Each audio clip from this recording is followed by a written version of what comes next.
If you are looking for a single attached house na may malaking lote at malaking floor area na complete finish upon turnover, at ang maganda dito, may ready for occupancy na. Dito yan sa Tansa, Cavite, ang Las Brisas Celia model. So ano pang hinihintay natin? Let's unlock your dream home.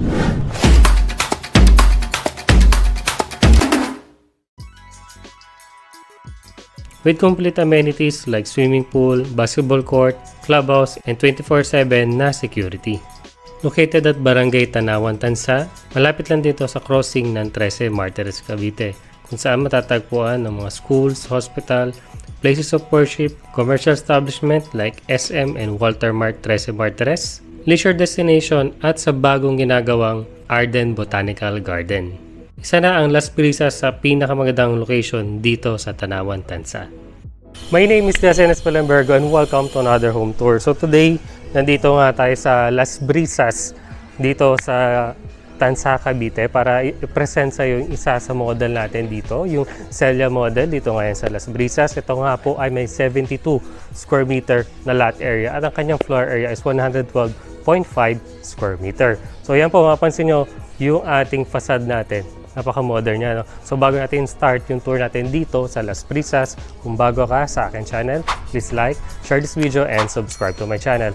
We're also on other social media like Facebook, Instagram, at TikTok. Start na natin yung tour natin dito sa Celia model.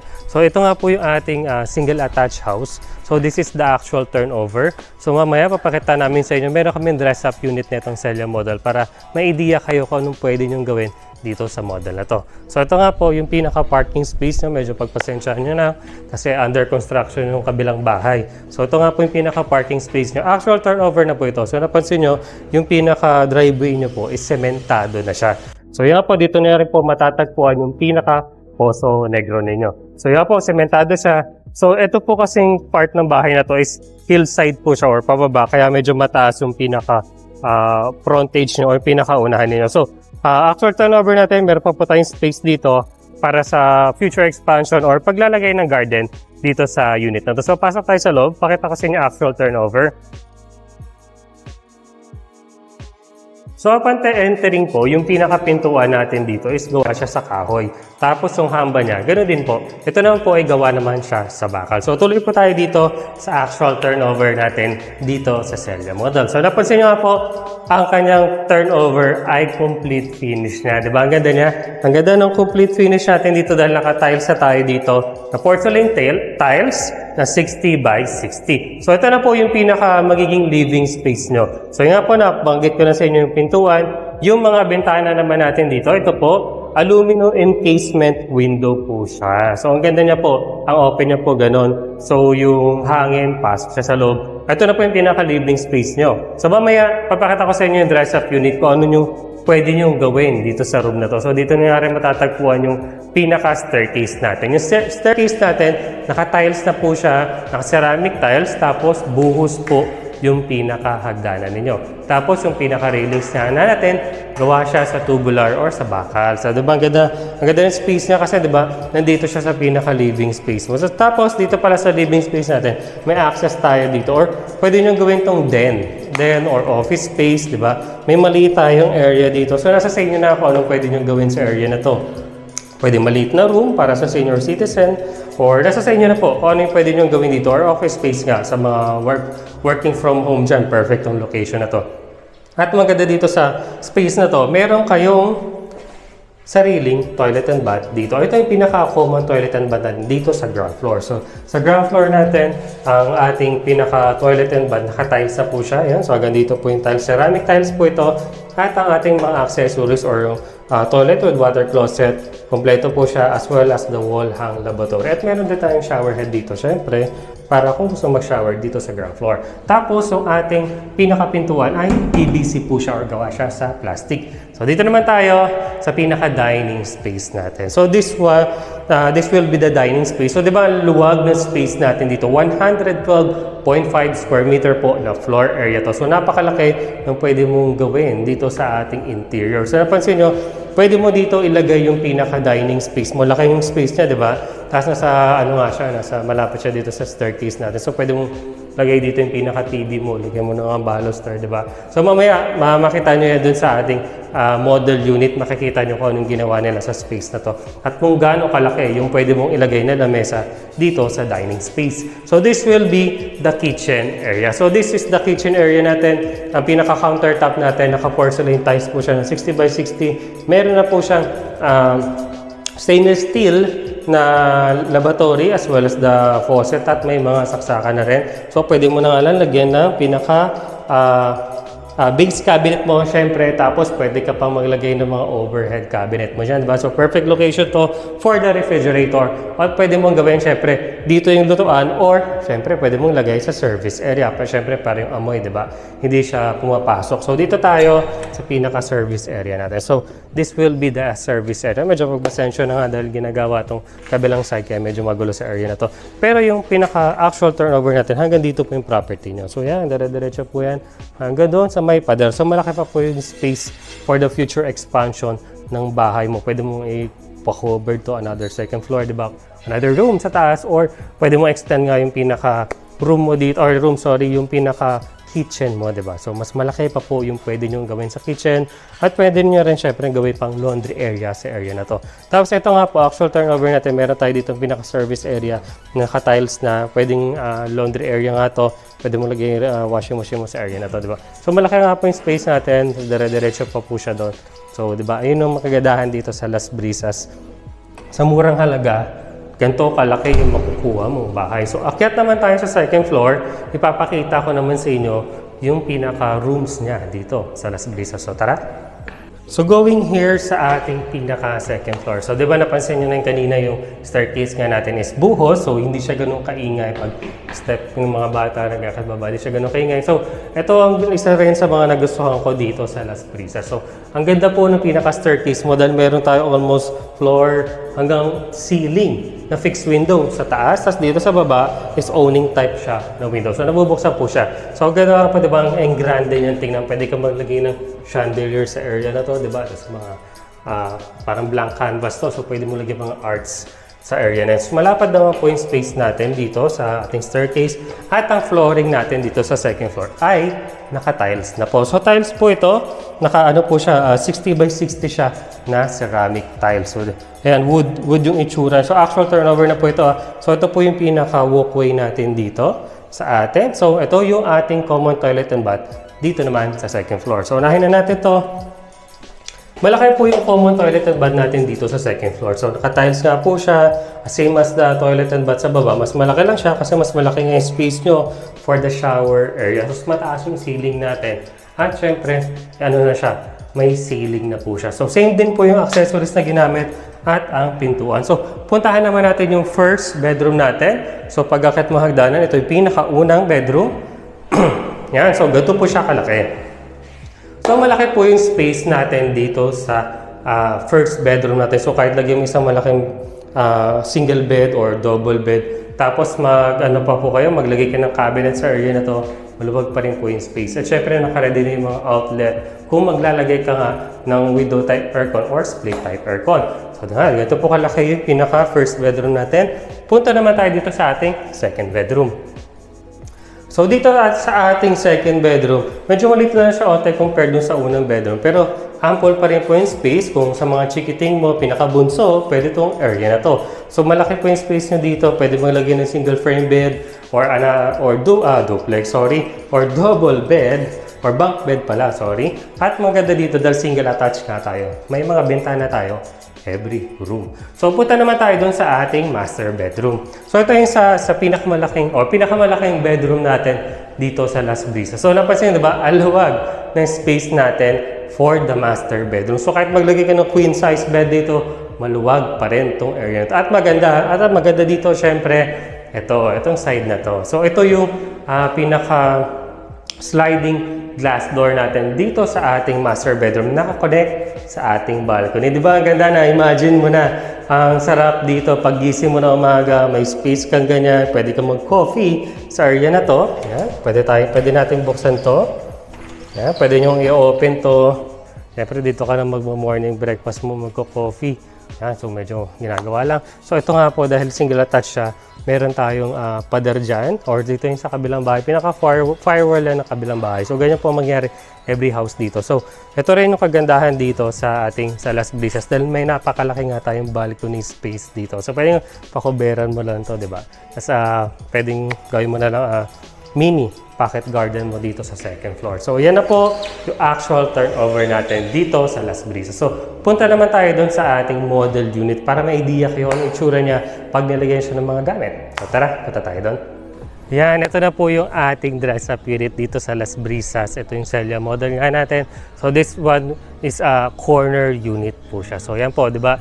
Almost the same lang din naman yung pinaka model unit natin. Pinagkaiba lang syempre nilagyan ng mga trellis doon. Mamaya papakita ko sa inyo yan. At itong bahay na to ay solar powered na rin. So tara, pasok na tayo sa loob. So this is a corner unit. So kung corner unit yung kukunin mo, so malaki nga po yung extra space nyo sa gilid. So ito nga po yung pinaka parking space nila. Nilagyan nila na itong tiles na to hanggang dito sa likod na bahagi ng bahay, nilagyan na nila ng tiles. So, ang kagandahan nga syempre, pag corner unit ka, may ganito kang kalaking space. So, kung gusto mo yung mga corner lot, so depende po ito. Iba-iba po ang size natin ng corner lot. Depende kung ano yung available na corner unit. So, ito nga po yung isa sa example natin na corner unit. So, laki pa po. Almost isang bahay pa nga pwede mong ipatayo dito sa area na to kung corner unit yung kukunin mo. So, pasok na tayo dun sa loob. Pakita ko sa inyo yung interior niya or kung ano yung ginawa nila dito. So yun nga po, simple lang yung ginawa nilang pinaka-fences dito. Pwede nyo gayahin yan. Yan. So welcome sa ating model unit. So ito nga po yung model unit natin dito sa Las Brisas. So ito yung Celia model natin. So napansin naman yung pinaka-living space natin. Ito yung sinasabi ko sa inyo kanina sa ating pinaka-staircase. So nga, pwede mong lagay dito yung TV mo. So pwede nga rin gawin pang storage space yung pinaka-likod yan or sa pinaka-baba nitong ating pinaka-staircase. So yan po yung ating ceiling. So di ba ang taas na pa rin kahit nilagyan na siya ng design. So ample pa rin yung space nyo, headroom nyo, okay na okay pa. Tapos ito nga po yung pinaka-sofa natin. So yan, di ba ang luwag niya. So doon sa ating pinaka-unit, mukha lang siya maliit. Pero pag nilagyan mo na ng gamit, maluwag pa rin siya. So, ito naman yung pinaka-den niya. Ito yung pinakita ko sa inyo kanina. Parang pwede mong gawing office space or malaking, maliit na room. So, ito nga po ginawa nilang den siya or pinaka-office space na rin. Pwede office space. So, pwede ng table, computers mo, pwede lagay. At ang maganda, syempre may bintana pa rin siyang access pupunta doon sa pinaka-driveway mo. So, dito nga rin po, ito yung ginawa naman nila sa toilet and bath. So, pinalitan nila ng tiles at as well as mga accessories pa nila. Ginawa nila parang may pagka-Mediterranean feels, di ba? So, ganda niya. Pwede nyo itong gayahin. Itong mga ganitong klase ng mga design. So, dito naman tayo sa ating dining space. So, ito nga po yung sinabi ko sa inyo kanina sa dining space. So, pwede nyo siyang lagyan ng mas malaking table and chairs. So, luwag, di ba, ng space niya. Ang ganda ng space niya, di ba? So, living, tapos dining, and then kitchen, di ba? So, magkakahiwalay siya. So, ang ganda niya. So, dito naman sa pinaka-kitchen natin, yan. Nilagyan na nila mga overhead cabinets, as well as the base cabinet. At pinalitan nila yung pinaka-tiles nila na nilagyan na nila ng granite tiles, di ba? So, pwede mo gayahin yung ganitong mga design. So, yan nga po, yung sa labas na pinakita ko sa inyo kanina, yung daanan niya pupunta sa taas. Pakita naman tayo sa taas. Pakita ko sa inyo yung mga bedrooms niya.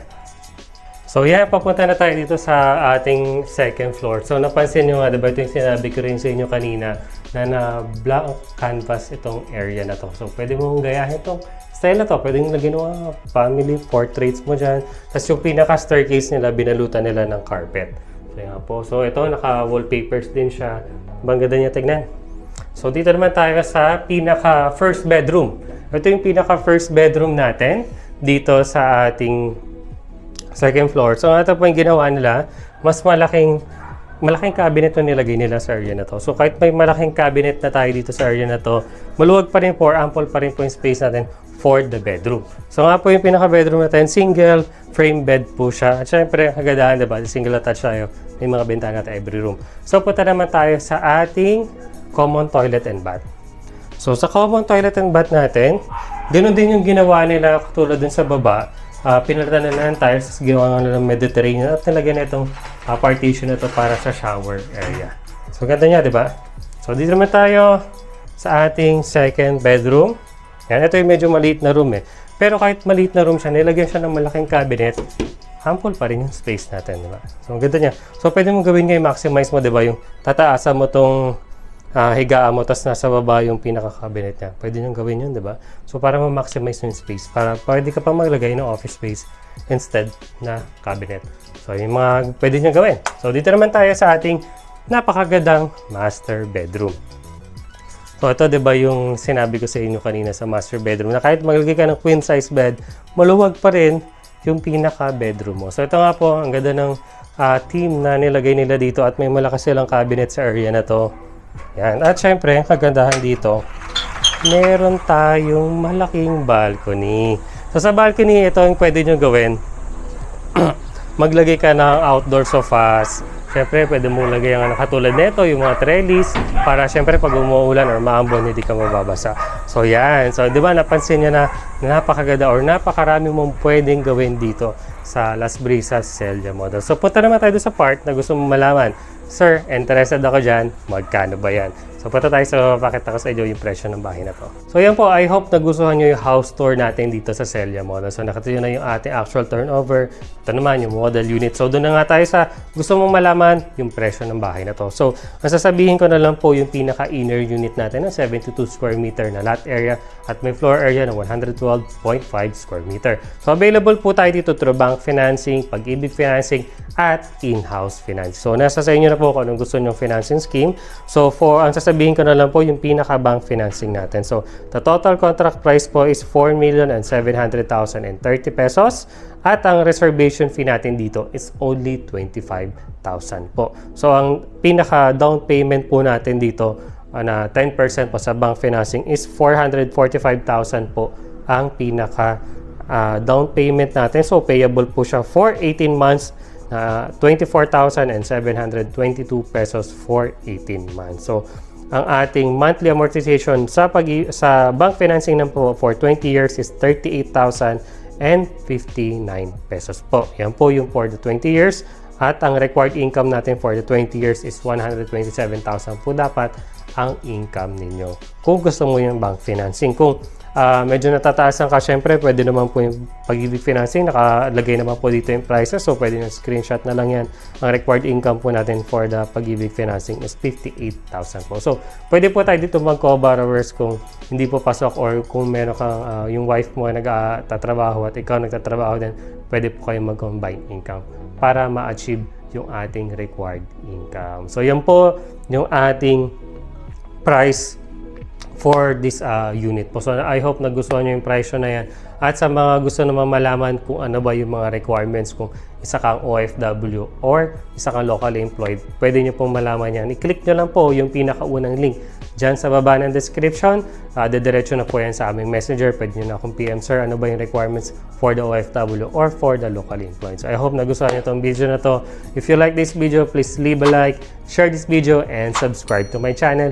We're also on other social media like Facebook, Instagram, at TikTok.